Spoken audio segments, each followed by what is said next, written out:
Hi everybody, welcome to the astrology chat for January 4th, 2025.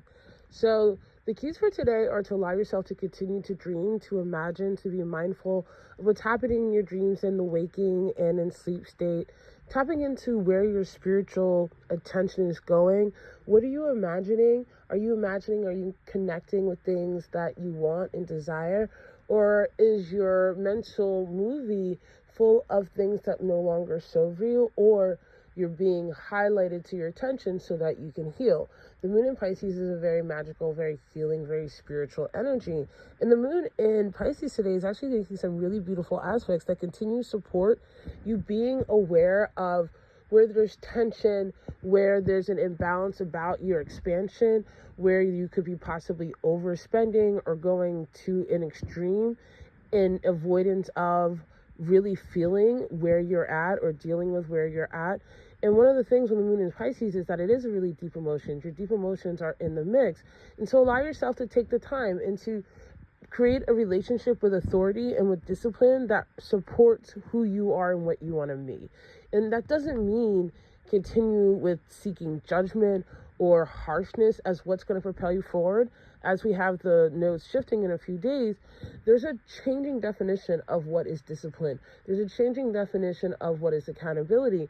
And instead of waiting for or hiding from an authority externally, allowing yourself to take the lead in structuring your life, structuring your time, taking a hold of your responsibilities and say, you know what?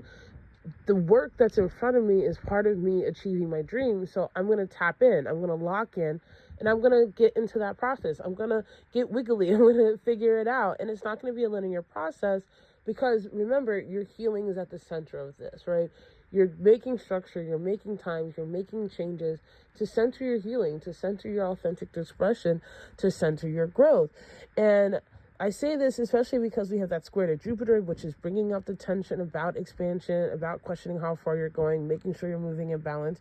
We also have the sun conjunct Saturn, and this is a really intense energy, but I like it today because the sun conjunct Saturn is happening with a sextile to the sun. So the sun, the moon, and Saturn are all in this sextile, and this sextile means that there's going to be opportunity to grow, to connect. You could be surprised about what something that was really hard for you or you resisted before with this new level of understanding about what you want and what you need. You're excited to do it. And Saturn means it's a long-term journey. So this is not just about the day. This is about the process that you're cultivating, the steps that you're taking to take yourself out further and further. Now, is it going to be easy? No. Is it linear? No. Especially since we do have tension with Mars and with Pluto. So there is a subconscious, there is a challenge continuing from yesterday about how you're letting your spirit, how you're letting your dreams come into play, how you're using your actions to heal the parts that do hurt, that do feel like they haven't been safe. The energy overall is like really beautiful for you to create in both physical and practical and spiritual and imaginary ways, imaginary quote unquote, to create and cultivate life that you really want. It's a really beautiful day.